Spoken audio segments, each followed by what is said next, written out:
1964년 가을, 경기도 한 가난한 마을, 이동진이 태어났습니다.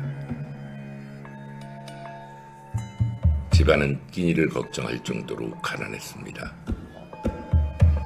아버지는 날품팔이, 어머니는 남의 집 식모살이, 그렇게 근근히 살아가는 집안이었습니다. 어린 동지는 학교에서 늘 구석자리에 앉았습니다. 도시락을 싸올 수 없어서 점심시간이면 운동장으로 나가야 했습니다. 친구들이 맛있게 밥을 먹는 모습은 창문 너머로밖에 바라볼 수 없었습니다. 그는 혼자 중얼거렸습니다. 내가 크면 돈 많이 벌어야지. 그래야 무시 안 당해. 그 다짐은 평생을 따라다녔습니다. 중학교를 겨우 졸업하고 16세 서울로 올라왔습니다. 청계천 공구상가에서 심부름꾼으로 시작했습니다. 새벽 5시에 나가 밤 10시까지 일했습니다. 손에 굳은 살이 박히고 등이 휘었지만 그는 악착같이 돈을 모았습니다. 2년이 지났습니다. 3년이 지났습니다. 5년이 지났습니다. 그렇게 세월은 흘러갔고 24세 나이에 작은 금은방에 취직했습니다. 귀금속을 다루는 일, 반짝이는 금과 은을 만지며 그는 희망을 품었습니다. 언젠가는 나도 내 가게를 가질 수 있을 거라고. 그렇게 7년을 일했습니다. 35이 되던 해 드디어 작은 금은방을 열었습니다. 의정부의 낮은 건물 1층. 평수는 작았고 위치도 별로였지만 그에게는 꿈은 꿈의 시작이었습니다. 하지만 현실은 꿈을 짓밟았습니다. 손님은 적었습니다. 경쟁은 치열했습니다. 6개월이 지나자 적자가 쌓여갔습니다. 1년이 지나고 2년이 지났습니다. 빚은 몇 천만 원을 넘어섰습니다.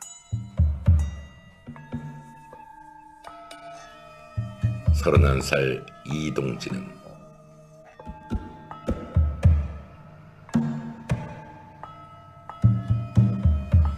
가게 문을 닫아야 했습니다. 완전한 실패였습니다. 가게 정리를 끝내고 집에 돌아온 날 전화가 왔습니다. 친척 어른인 서장렬이었습니다. 동진아, 힘들다며? 친척인데 서로 도와야지. 380만 원을 먼저 쓰고 천천히 갚아. 이동진은 그날 눈물을 흘렸습니다. 고마움의 눈물이었습니다. 세상에 이런 사람도 있구나. 서장렬 형님만큼은 진짜 좋은 사람이라고 믿었습니다. 청과상을 시작했습니다. 새벽 4시에 일어나 가락시장으로 갔습니다. 과일과 채소를 떼어다 좌판을 벌렸습니다. 비가 와도 눈이 와도 나갔습니다. 첫 달 수입 150만 원, 생활비 빼면 70만 원, 둘째 달 120만 원, 생활비 빼면 50만 원, 셋째 딸 90만 원, 생활비 빼면 30만 원. 돈을 모으기는커녕 생활하기도 빠듯했습니다. 그렇게 6개월이 지났습니다. 빚을 갚을 수 없었습니다. 전화를 걸었습니다. 형님, 정말 죄송합니다. 조금만 더 시간을 주십시오. 그래, 알았어. 급한 건 아니니까 뭐. 1년이 지났습니다. 서장렬 형님의 목소리가 변하기 시작했습니다. 처음엔 부드럽던 목소리가 점점 날카로워졌습니다. 동진아, 언제쯤 빚 갚을 수 있어? 나도 사정이 있단 말이야. 1년 6개월이 지났습니다.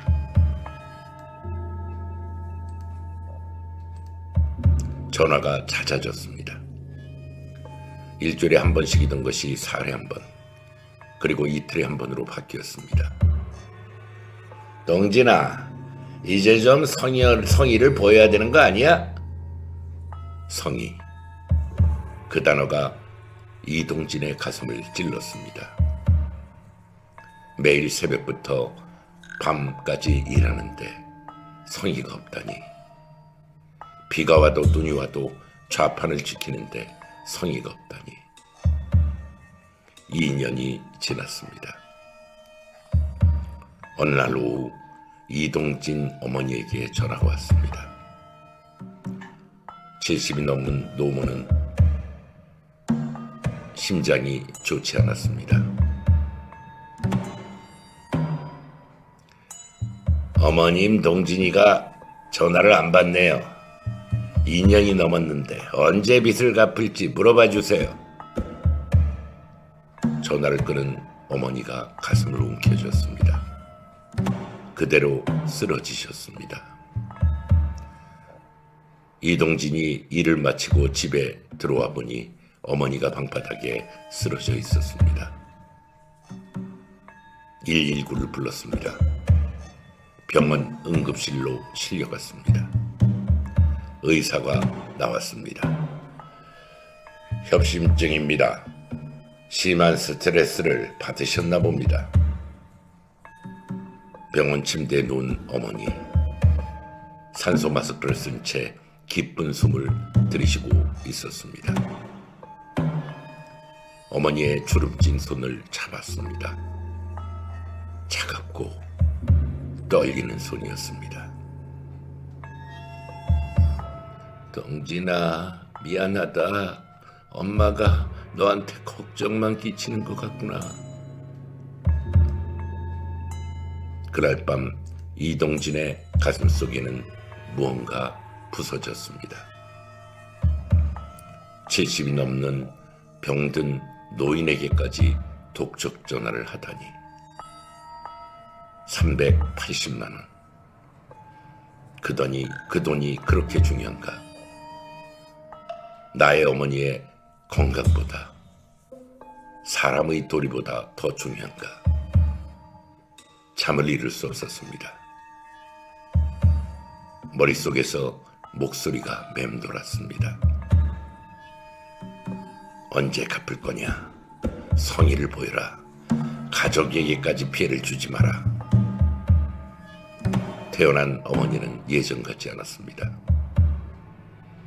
자주 가슴을 움켜쥐었고 밤마다 식은땀을 흘리셨습니다. 약값이 또 나갔습니다. 이동진은 어느 날 서장렬의 금은방을 찾아갔습니다. 30만 원을 들고 갔습니다. 3개월 동안 모은 돈이었습니다. 금은방 유리문을 열고 가게에 들어섰습니다. 화려한 진열장,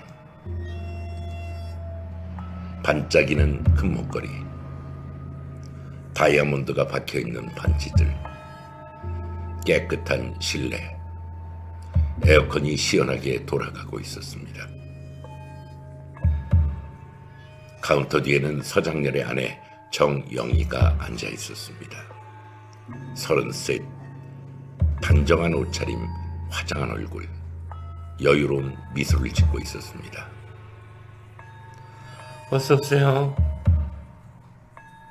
구석에는 10살쯤 된 딸이 숙제를 하고 있었습니다. 깨끗한 옷, 예쁜 머리핏, 새 가방. 아빠, 이 문제 어떻게 풀어? 진이야. 잠깐만, 손님 응대하고 알려줄게, 아빠가. 따뜻한 가족, 안정된 사업, 여유로운 생활. 이동진이 평생 꿈꿨지만 가질 수 없었던 모든 것이 저 유리 안에 있었습니다. 서장렬이 이동진을 보고 일어섰습니다. 동진이 왔어. 무슨 일이야? 형님, 이거 30만 원이에요. 조금씩이라도 갚으려고요. 서장렬은 돈을 받아 세어봤습니다. 그리고 한숨을 쉬었습니다. 동진아, 380만 원에서 30 갚았으니 350만 원이 남았네. 언제 다 갚을 거야? 형님, 최선을 다하고 있습니다. 동진아, 솔직히 말할게. 나도 참을 만큼 참았어. 이제는 법적으로 해결할 수밖에 없겠어. 법적 해결. 그 말이 이동진의 귓속에서 울렸습니다. 금은방을 나섰습니다. 뒤를 돌아봤습니다. 창문 너머로 보였습니다. 서장렬이 딸의 숙제를 봐주고 있었습니다. 정영이가 웃으며 차를 내오고 있었습니다. 행복한 가정. 이동진은 그 장면을 오래 바라봤습니다.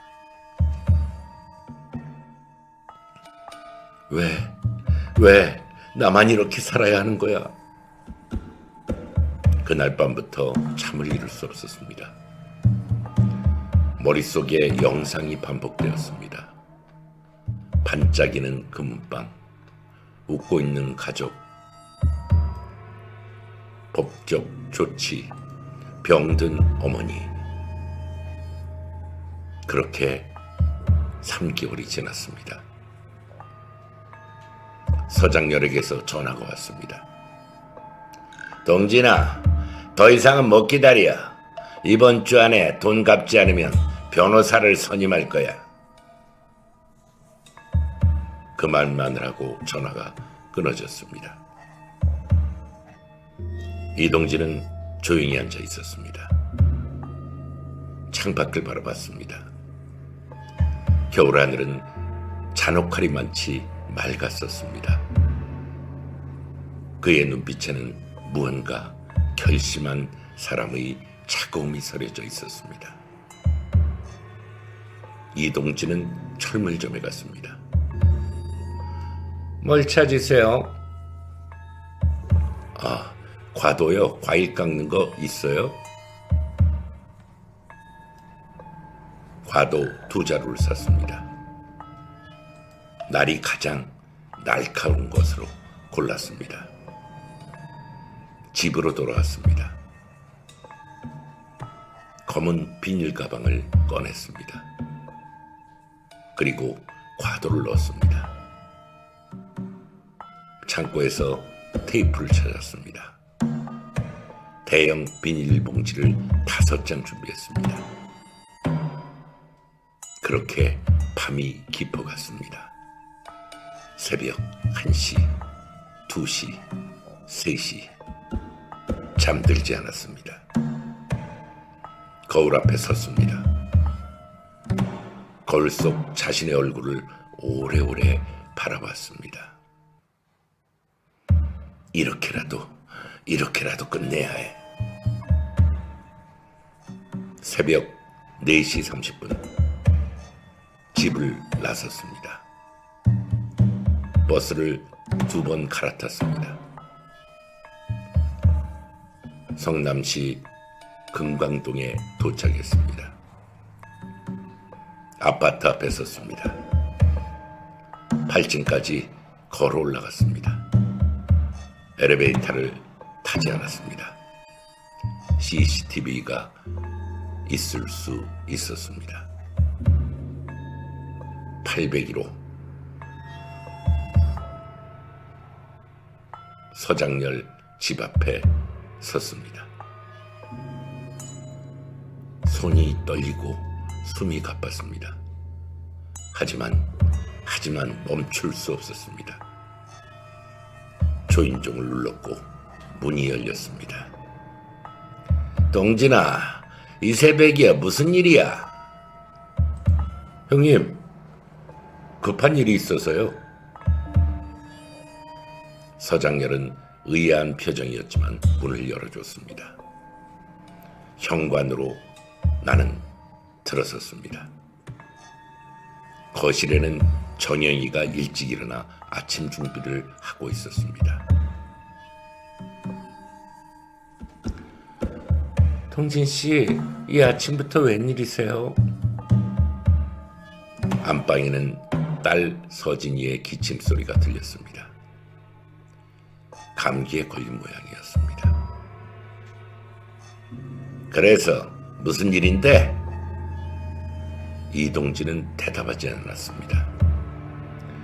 검은 비닐 가방을 내려놓았습니다. 그리고 가방에 손을 넣었습니다.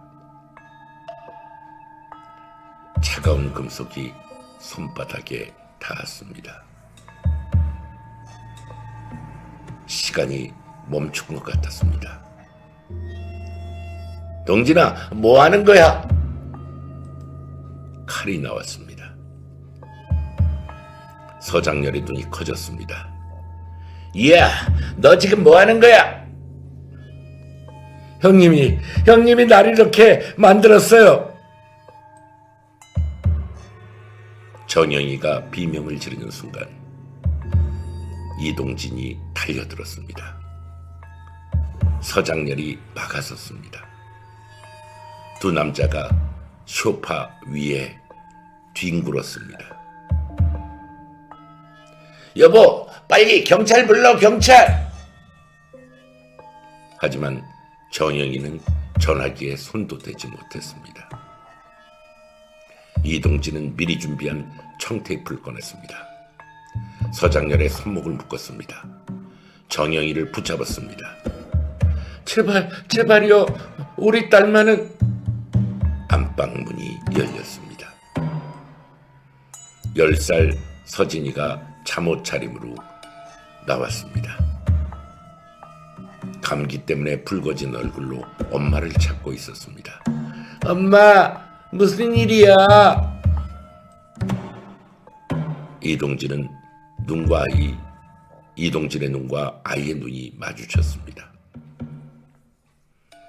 아이의 눈에는 공포가 가득했지요. 이동진의 손이 3초 동안 멈췄습니다. 하지만 비닐봉지가 펼쳐졌습니다.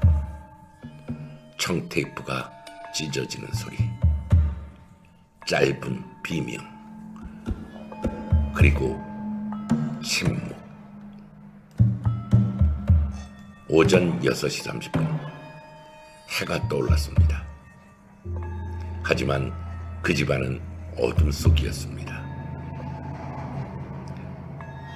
정영이의 남동생 정천남이 출근길에 누나 집에 들렸습니다.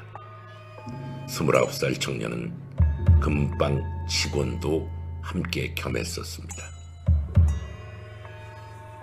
형부에게 출근길에 태워달라고 부탁하려던 참이었지요. 누나, 나왔어. 대답이 없었습니다. 문은 살짝 열려 있었습니다. 정천남은 안으로 들어섰습니다. 현관의 신발이 어지럽게 널려 있었습니다. 거실로 들어갔습니다. 그리고 그는 보았습니다. 바닥에 누워있는 세 사람을요. 머리에 쓰여진 비닐봉지를. 누나, 형부! 화장실 문이 열렸습니다. 이동진이 나왔습니다. 두 사람의 눈은 마주쳤습니다. 정천남은 직감적으로 알았습니다. 당신이... 그는 현관으로 뛰었습니다. 이동진은 뒤쫓았습니다. 현관 앞 딱 5걸음 차이. 정천남이 손이 문고리에 닿는 순간 등에 날카로운 통증이 느껴졌습니다. 1번, 2번, 3번. 청년은 현관 바닥에 쓰러졌습니다. 피가 많이 흘러내렸습니다. 이동진은 숨을 몰아쉬었습니다.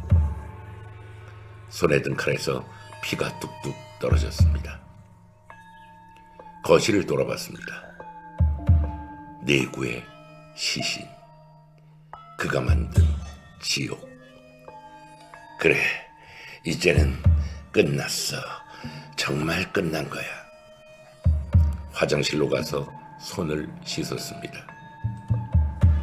비 묻은 옷을 벗어 비닐봉지에 담았습니다. 서장렬의 옷장에서 깨끗한 옷을 꺼내 입었습니다. 거실을 둘러봤죠. 탁자 위에 서장렬의 지갑이 있었습니다. 지갑을 열어보니 현금 60만 원이 들어있었습니다. 주저하지 않고 챙겼습니다. 침실 서랍을 뒤졌습니다. 금반지 3개, 목걸이 2개가 나왔습니다. 모두 챙겼습니다. 오전 9시 15분 현관문을 열었습니다. 복도는 조용했습니다. 계단으로 향했습니다. 아주 천천히 조용히 10층에서 1층까지, 그리고 1층 출구로 나왔습니다. 햇살이 눈부셨습니다. 지나가는 사람들이 출근하려 서두르고 있었습니다. 이동진은 그들 사이로 섞여 들어갔습니다. 마치 아무 일도 없었다는 듯이. 그날 오후 3시 금방문을 열렸던 단골 손님이 경찰에 신고했습니다. 오후 3시 20분 경찰이 아파트에 도착했습니다. 현관문이 열려 있었습니다. 그리고 그들을 발견했습니다. 4개의 생명이 멈춘 집을. 한 남자의 분노가 만든 폐허를. 사건 발생 후 7시간이 지나고 범인은 잡히지 않았습니다. 380만 원. 그 돈 때문에 4사람이 죽었습니다.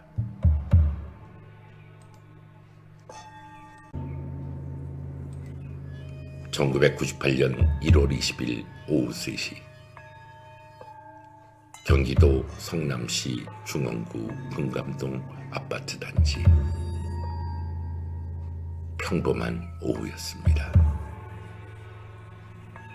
주부들이 장을 보러 나가고 아이들이 학원 가방을 메고 집으로 돌아오고 있었습니다. 그때 한 여자가 800km 앞에 섰습니다. 금은방 단골 손님이었습니다. 50대 중반. 서장렬과 약속이 있었습니다. 오후 3시에 금팔찌를 찾으러 오기로 했었습니다. 초인종을 눌렀습니다. 대답이 없었습니다. 다시 눌렀습니다. 여전히 대답이 없었습니다. 이상했습니다. 서장렬은 약속을 어기는 사람이 아니었거든요. 사장님, 계세요? 문을 두드렸습니다. 그런데 문이 살짝 열려 있었습니다. 이상했습니다.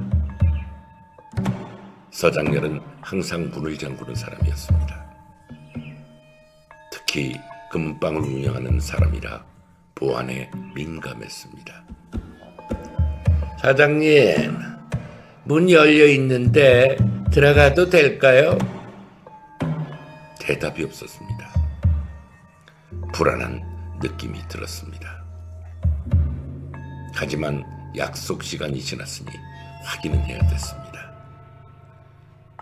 문을 조금 더 열었습니다. 현관이 보였습니다. 신발이 어지럽게 널려져 있었고 평소 깔끔했던 서장렬답지 않았습니다. 그리고 바닥에 붉은 얼룩이 보였습니다. 처음에 여인은 뭔지 몰랐습니다. 페인팅가? 음료수를 엎질렀나? 하지만 가까이 다가가서 알았습니다. 피였습니다. 아! 비명과 함께 그녀는 뒤로 물러섰습니다. 계단으로 뛰어내려갔습니다. 관리사무소로 달려갔습니다. 경찰이요! 경찰! 빨리 경찰 불러요! 8층 801호에 피가 사람들이...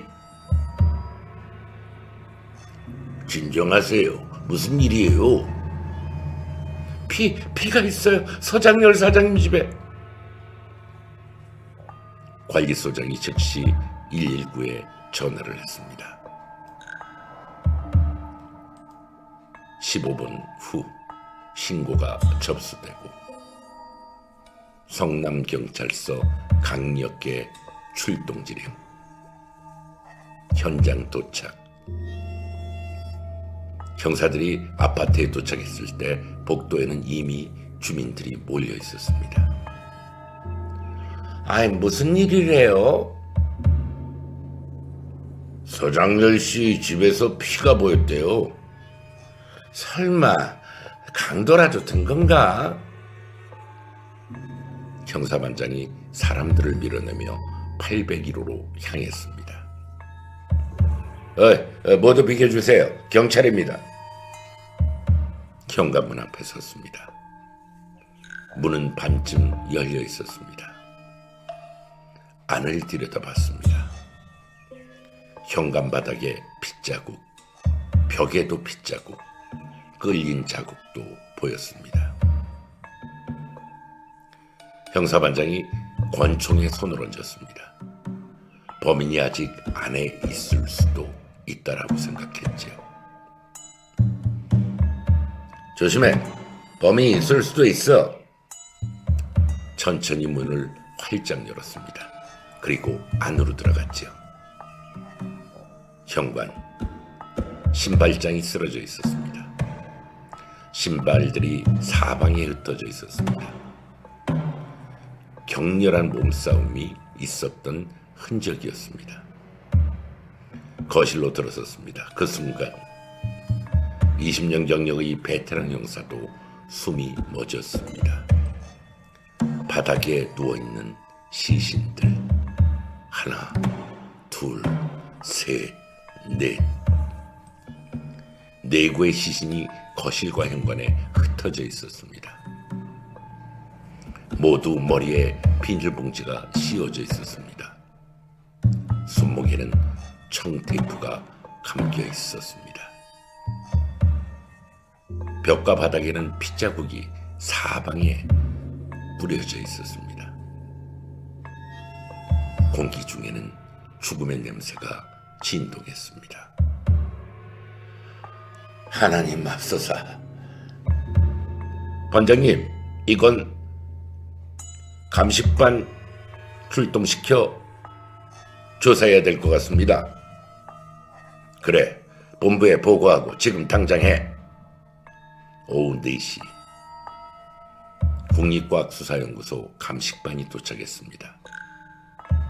흰 가운을 입은 감식 요원들이 현장을 샅샅이 뒤지기 시작을 했습니다.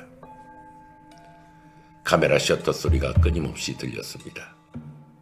프레시가 번쩍였고 측정하는 소리, 기록하는 소리, 증거물 채취하는 소리. 감식반장이 첫 번째 시신 앞에 무릎을 꿇었습니다. 거실 중앙에 누워있는 남성 시신이었습니다. 피해자 남성 30대 후반으로 보입니다. 잠옷 차림, 손목에 청테이프, 결박한 흔적이 뚜렷하고 머리에 비닐봉지가 씌워졌고 외상은 없습니다. 질식사로 추정됩니다. 두 번째 시신, 침실 입구에 누워있는 여성이었습니다. 피해자 여성 30대 초반, 잠옷 차림, 동일한 방식, 청테이프 결박, 비닐봉지로 질식사 추정. 세 번째 시신, 안방 침대 위 작은 눈, 어린 소녀. 감식반장의 손이 떨렸습니다. 그에게도 집에 비슷한 나이에 딸이 있었거든요. 피해자 여아 10살 추정, 교복 착용, 동일한 방식입니다. 네 번째 시신, 현관바닥에 쓰러진 청년, 등 부위에 핏자국이 선명했습니다.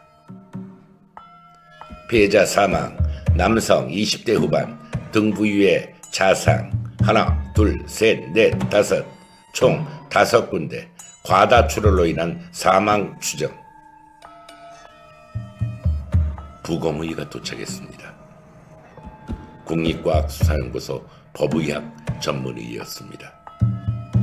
30년 경력, 수많은 시신을 봤지만 이런 현장은 처음이었습니다. 사망 추적 시간은 시방과 사후 경직 정도로 보아 오전 6시에서 9시 사이입니다. 형사반장이 물었습니다. 사인은요? 피해자 1, 2, 3은 질식사입니다. 비닐봉지로 기도를 막아 호흡을 차단한 것 같습니다. 이 방식은 최소 5분에서 10분 정도 걸립니다. 그럼 그 시간 동안 의식이 있었다는 건가요? 네, 질식사는 고통스럽습니다. 특히 아이에게는 더욱이요. 부검의는 더 이상 말을 하지 않았습니다. 말할 필요도 없었습니다. 모두가 알고 있었거든요. 얼마나 끔찍했는지. 피해자 사는 출혈사입니다. 등 부위에 자상 5군데, 2군데가 심장과 폐를 관통했습니다. 즉사에 가깝습니다. 감식반원들이 증거물을 수거하기 시작했습니다. 청테이프 조각들, 찢어진 비닐봉지, 바닥에 핏자국 샘플, 벽에 묻은 지문들, 그리고 결정적인 증거가 남았습니다. 반장님, 여기 청테이프에 선명한 지문이 찍혀 있습니다. 몇 개나 나왔지? 지금까지 확인한 것만 15군데입니다. 범인은 장갑을 안 낀 것 같습니다. 즉시 채취해서 국가수로 보내 지문 대조 작업 들어가. 범인의 치명적인 실수였습니다. 아니, 실수라기보다는 패닉 상태에서 저지른 부주의였죠. 오후 6시 형사들은 피해자 신원을 확인했습니다. 서장열 39세 금은방 귀석장 운영자, 결혼 13년 차. 정영희 33세 서장열의 아내, 금은방 공동운영. 서진이 10살 서장열 부부의 외동딸, 초등학교 4학년. 정천남 29세 정영희의 남동생, 금은방 직원, 미혼. 형사반장은 금은방으로 향했습니다. 단서를 찾아야 했습니다. 왜 이 가족이 죽어야 했는지, 강도인가? 원한인가? 그것을 알아야 범인을 잡을 수 있었거든요. 금은방은 아파트에서 차로 15분 거리에 있었습니다. 성남시 중원구 상대원동 한 상가 건물 1층이었습니다. 문은 닫혀 있었습니다. 경찰이 열쇠를 구해 문을 열었습니다. 깨끗한 가게였어요. 정리정돈이 완벽했습니다. 진열장 안에는 금목걸이, 반지, 팔찌들이 가지런히 놓여져 있었습니다. 카운터 위에 장부가 펼쳐져 있었습니다. 형사반장이 장부를 들여다봤습니다. 매출장부, 매입장부, 그리고 대여금장부. 대여금장부를 펼쳤습니다. 이름들이 쭉 나열돼 있었습니다. 금액, 날짜, 상환 여부. 김철수 500만원 1996년 3월 상환 완료. 박영희 200만원 1996년 7월 상환 완료. 최동욱 300만원 1997년 상환 완료. 그리고 한 이름에서 손이 멈췄습니다.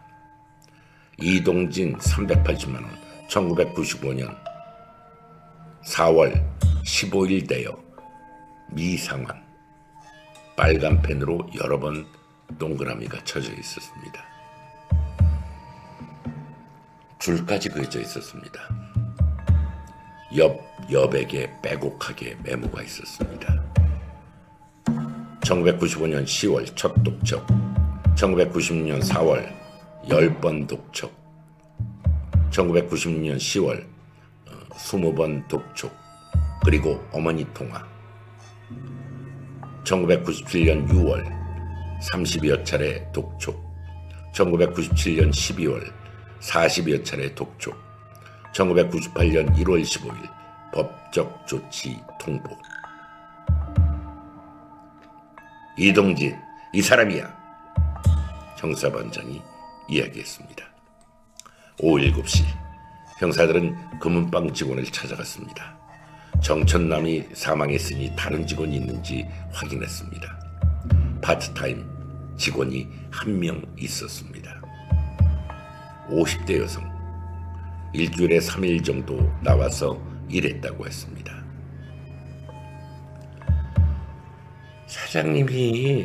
사장님이 돌아가셨다고요? 사모님도요?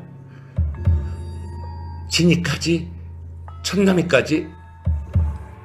여직원은 그 자리에 주저앉아 울었습니다. 형사는 기다렸습니다. 진정될 때까지. 서두르면 안 됐거든요. 5분이 지나고 10분이 지나고 여직원은 겨우 진정이 되었습니다. 이동진이라는 사람 아십니까? 네, 알아요. 사장님 친척이에요. 고종 오촌 조카뻘 된다고 들었어요. 어떤 사람이었습니까? 3년 전쯤, 그러니까 1995년 봄쯤이었나요?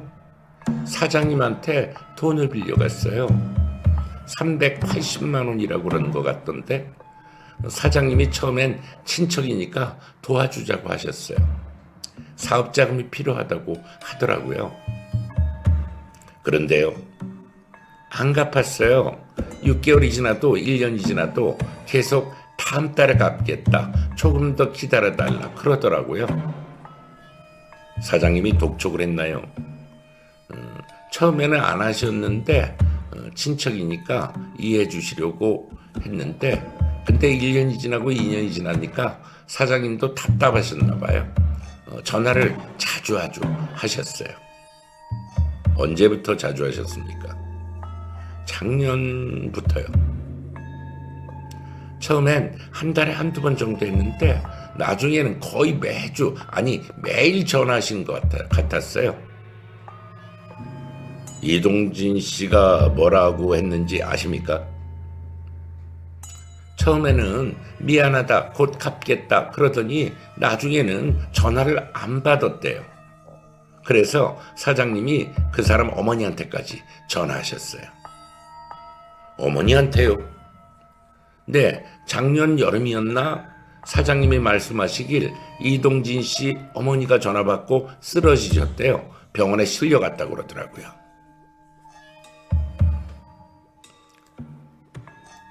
형사반장과 형사가 눈을 마주쳤습니다.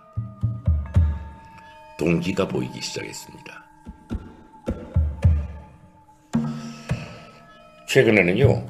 최근에 특별한 일이 있었습니다.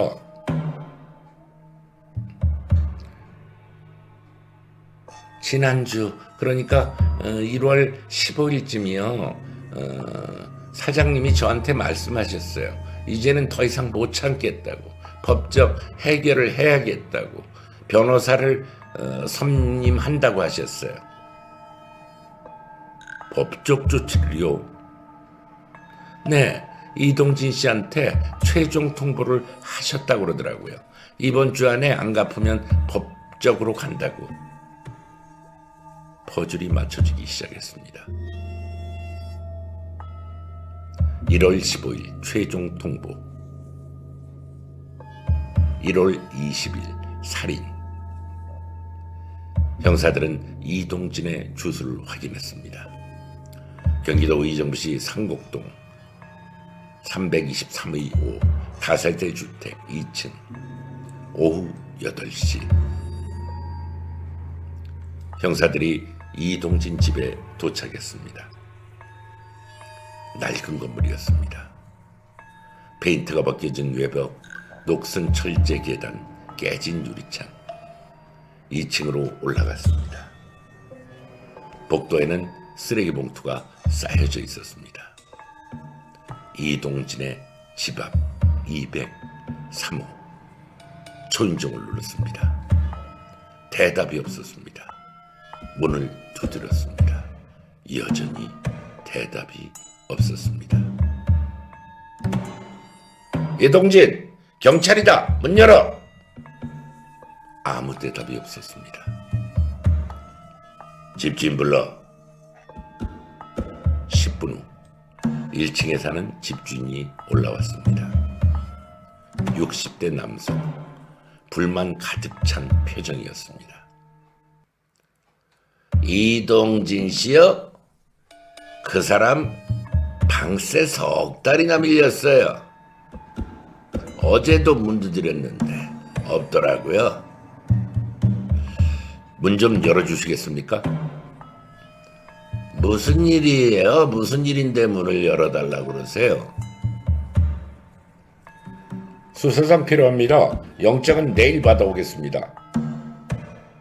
집주인이 열쇠를 꺼냈습니다. 문을 열었습니다.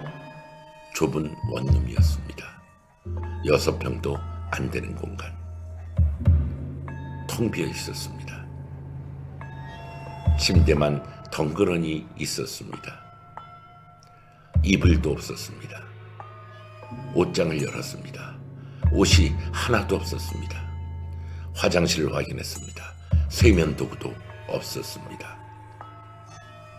냉장고를 열었습니다. 텅 비어 있었습니다. 책상 위에 달력 하나만 놓여져 있었습니다. 형사가 달력을 들어다 봤습니다. 1월 15일에 빨간 동그라미가 쳐져 있었습니다. 그리고 그 옆에 작은 글씨의 메모. 마지막 날.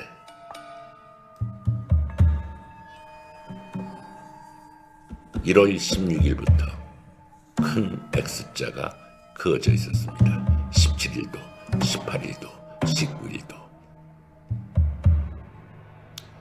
반장님, 이미 도주한 것 같은데요? 계획적인 범행이야. 수배령 때려. 공항, 역, 터미널, 항만 모두 차단해. 사진이 필요해. 금은방에 혹시 사진 있는지 확인하고.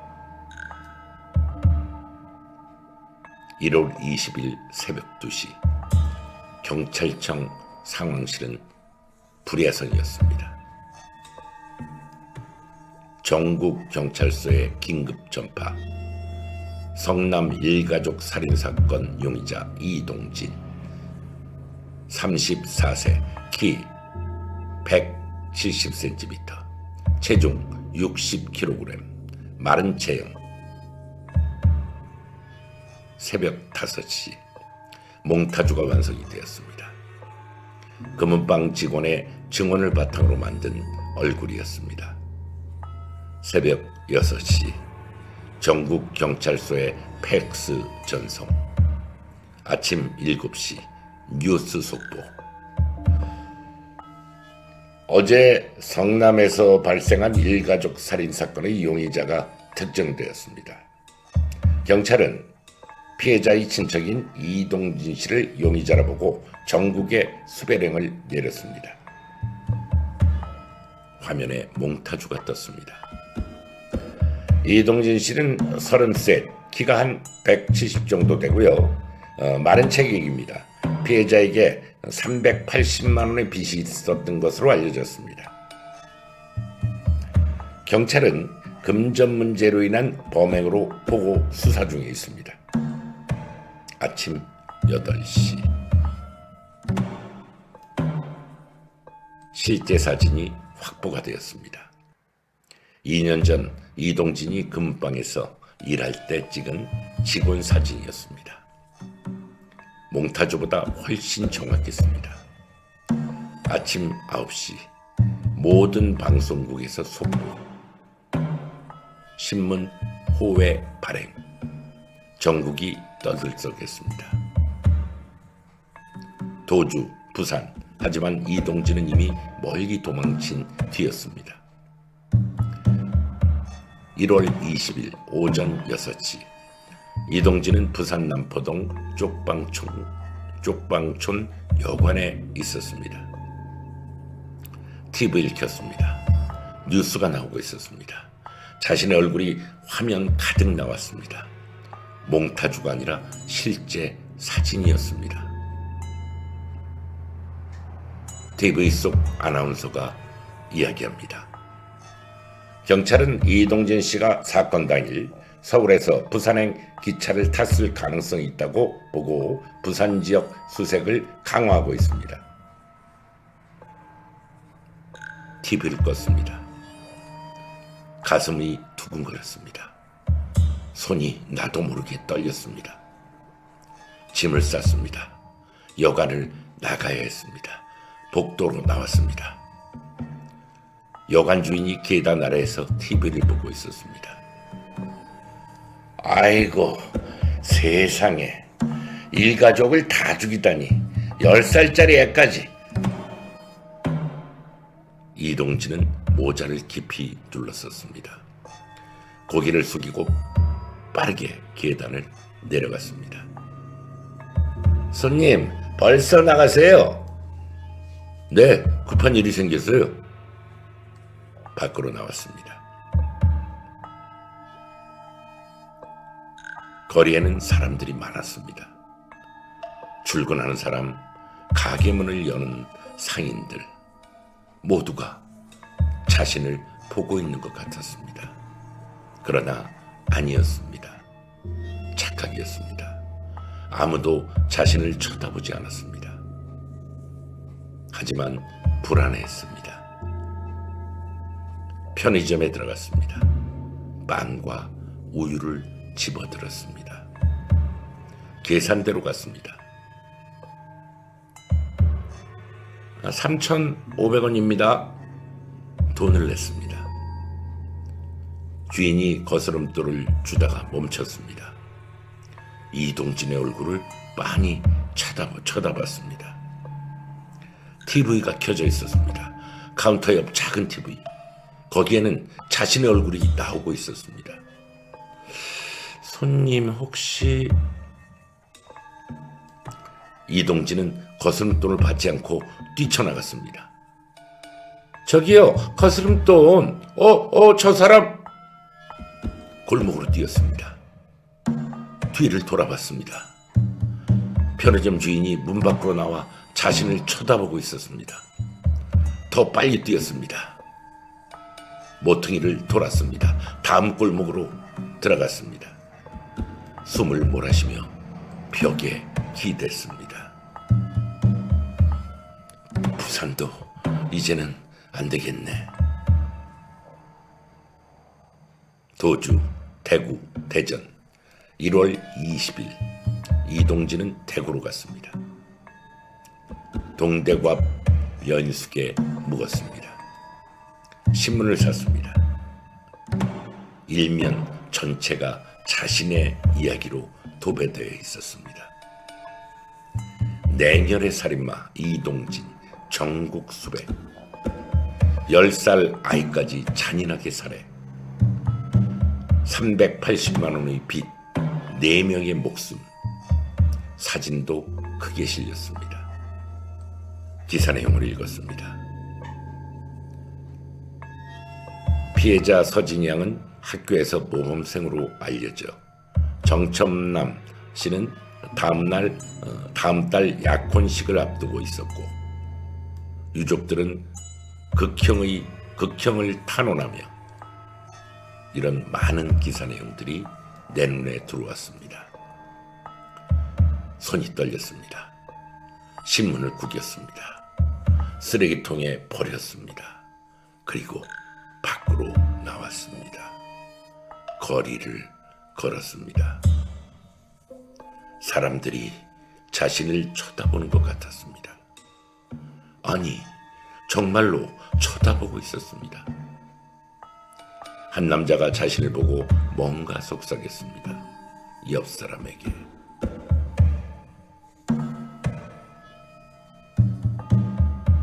이동진은 생각했습니다. 들켰다. 뛰었습니다. 골목으로 들어갔습니다. 뒤에서 누군가 소리쳤습니다. 저 사람 뉴스에 나온 사람이야. 더 빨리 뛰었습니다. 대구역으로 갔습니다. 대전행 기차를 탔습니다. 1월 23일 대전에 도착했습니다. 돈이 떨어지기 시작했어요. 60만 원은 사흘 안에 반이 넘게 써버렸습니다. 여간비, 교통비, 식비, 금반지와 목걸이를 팔아야 했습니다.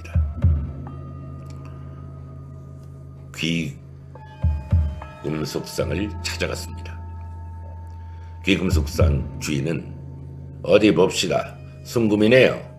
500만 원 정도는 할 것 같은데 신분증 있으세요?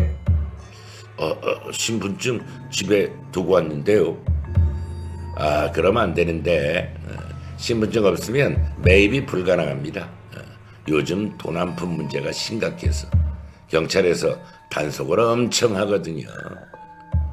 조금만. 손님, 규정이 그래요. 신분증 가져오시면 그때 매입해드리겠습니다. 팔 수 없었습니다. 밖으로 나왔습니다. 배가 고팠습니다. 이틀째 제대로 먹지 못했습니다. 돈을 아껴야 했습니다. 언제까지 도망쳐야 할지 모르니까요. 편의점에서 삼각김밥 하나를 샀습니다. 공원 벤치에 앉아서 먹었습니다. 신문을 버리고 간 사람이 있었습니다. 집어들었습니다. 삼면기사. 이동진 대전에서 목격된 나. 경찰 수사망 좁혀. 대전도 안 돼. 1월 24일 천안을 거쳐 수원으로 왔습니다. 돈이 거의 다 떨어졌습니다. 남은 돈 8만 원. 수원역 근처 찜질방에서 잤습니다. 하룻밤에 5천 원. 1월 25일 새벽 찜질방에서 나왔습니다. 더 이상 갈 곳이 없었습니다. 수원 외곽으로 걸어갔습니다. 폐가를 발견했습니다. 들어갔습니다. 바닥에 주저앉았습니다. 춥고 배고파 왔습니다. 손발이 얼어붙었습니다. 이렇게 끝나는 건가? 내 인생은 왜? 울고 싶었습니다. 하지만 눈물도 나오지 않았습니다.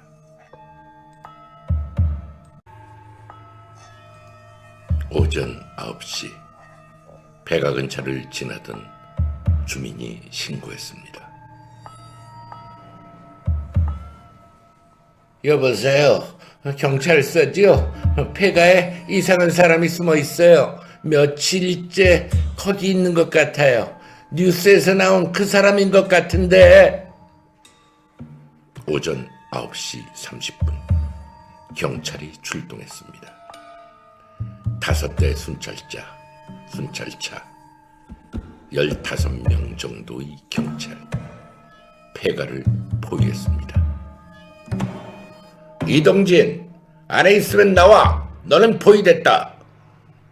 이동진은 폐가 안 구석에 웅크리고 앉아 있었습니다. 떨고 있었습니다. 더 이상 도망칠 곳이 없었습니다. 지금 나오면 참작해줄게. 끝까지 붙으면 강제로 진압한다. 창문으로 나가려 했습니다. 그러나 경찰이 밖에 있었습니다. 뒷문으로 가려 했습니다. 막혀 있었습니다. 손이 떨렸습니다. 다리에 힘이 없었습니다. 마지막 경고다. 셋을 센다. 하나, 둘. 문이 벌컥 열렸습니다. 이동진은 손을 들고 나왔습니다. 항복합니다. 쏘지 마세요. 경찰들이 달려들었습니다. 바닥에 엎드리게 했습니다. 수갑이 채워졌습니다. 이동진, 살인 여부로 체포한다. 경찰차에 태워졌습니다. 주민들이 많이 몰려 있었습니다. 저 새끼 일가족 죽인 놈이야. 아이, 나쁜 놈. 10살의 애까지 죽였다면서요. 저놈은 사람이 아니에요. 괴물이에요. 그냥 여기서 죽여버려. 왜 잡아가? 죽여버리지. 돌멩이가 날아왔습니다. 경찰차 창문에 돌이 부딪혔습니다. 계란이 날아왔습니다. 창문에 터져버렸습니다. 경찰차가 출발했습니다. 창밖으로 분노한 사람들의 얼굴들이 보였습니다. 이동진은 고개를 숙였습니다. 경찰서 조사실 오전 11시. 이동진은 의자에 앉았습니다. 수갑을 차고 있었습니다. 형사반장과 형사 2명이 마주 앉았습니다. 이동진, 왜 그랬어? 이동진은 고개를 숙인 채 대답하지 않았습니다. 말 안 할 거야? 증거는 다 나왔어. 청테이프에 내 지문이 15군데나 찍혀있단 말이야. 내가 산 칼도 확인했고 철문점 주인이 진술했어. 여전히 동진은 침묵했습니다. 380만 원. 그 돈 때문에 네 사람을 너 죽인 거야? 이동진의 눈에서 눈물이 흘러내렸습니다. 돈 때문이 아니에요. 그럼 뭐 때문이야? 사람으로 무시당한 게 견딜 수가 없었어요. 무시? 빚을 안 갚으면 당연히 독촉하는 거 아니야? 저도 열심히 살았어요. 매일 새벽부터 밤 10시까지 일했어요. 비가 와도 눈이 와도 좌판을 지켰어요. 하지만 아무리 해도 돈이 안 모아졌어요. 그래서 형님은 모든 걸 가졌어요. 행복한 가정, 안정된 가게, 여유로운 생활, 매일 전화해서 언제 갚을 거냐고, 성의를 보이라고 우리 어머니한테까지 전화를 하셨어요. 그래서 사람을 죽일 이유는 그것으로 된다는 얘기야? 처음엔 그럴 생각이 없었어요. 겁만 주려고, 독촉 그만하라고. 칼도 그냥 위험용이었어요. 근데 형님 얼굴을 보니까 갑자기 머릿속이 하얘졌어요. 10살 아이는 그 아이가 내게 무슨 잘못을 했어? 이동진은 대답하지 못했습니다. 그냥 울기만 했습니다. 미안해요. 정말 미안해요. 하지만 그 사과로 네 사람이 돌아올 수는 없었습니다. 1998년 3월부터 6월까지 석 달간 재판이 진행되었습니다. 서울지방법원. 방청석은 매번 10,000원이었습니다. 수백 명이 방청 신청을 했지만 들어갈 수 있는 사람은 100여 명뿐이었습니다. 검사는 사형을 구형했습니다. 변호인은 가명을 호소했습니다. 우발적 범행이라고. 피고인도 깊이 반성하고 있다고. 하지만 판사는 냉정했습니다. 1998년 6월 15일 선고 공판. 판사의 선고가 내려졌습니다.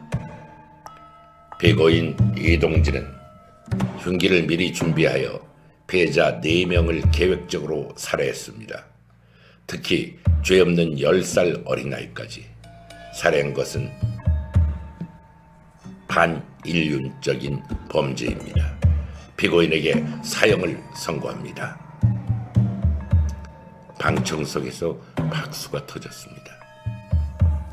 유족들이 울었습니다. 이동진은 그대로 무너졌습니다. 교도소로 이송되었습니다. 사형수 독방. 2평도 안 되는 좁은 공간. 매일 같은 악몽을 이동진은 꾸었습니다. 서진이의 얼굴이 나타났습니다. 아저씨, 왜 저를 죽였어요? 2년이 지났습니다. 2000년 2월 이동진은 감옥에서 병으로 사망했습니다. 간암이었습니다. 사형이 집행되기 전에 세상을 떠난 것입니다. 임종 직전 교도관에게 마지막 말을 남겼습니다. 미안합니다. 진이야, 사장님, 사모님, 천남씨, 정말 미안합니다. 하지만 그 사과로 아무것도 되돌릴 수는 없었습니다. 성남시 금강동 아파트 801호. 그 집은 지금도 비어 있습니다. 25년이 지났지만 아무도 들어가지 않았습니다.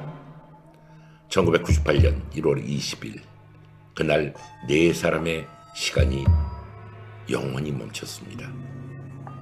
서장열 39세 성실한 금은방 주인이었고, 정영이 33세 다정한 아내이자 아이의 어머니였고, 서진이 10살 꿈 많은 초등학생이었습니다. 정천남 29세 다음 달 약혼을 앞둔 청년이었습니다. 평범한 사람들이었습니다. 아침에 일어나 일하고 저녁에 가족들과 밥 먹고 미래를 꿈꾸던 사람들이었습니다. 하지만 한 사람의 분노가 모든 것을 앗아갔습니다. 380만 원. 그 돈 때문에 4명이 죽었을까요? 아닙니다. 정확히는 돈 때문이 아니었습니다. 열등감, 질투, 분노, 수치심, 인간의 마음속 어둠이 4명을 죽인 것입니다. 우리 모두의 마음속에 어둠이 있습니다. 불행이 우리를 괴롭힙니다. 좌절이 우리를 짓누릅니다. 남과 비교하며 우리는 초라해집니다. 하지만 그 어둠이 어떻게 다스려지거나 우리들 인간으로 남게 하거나 괴물로 만듭니다.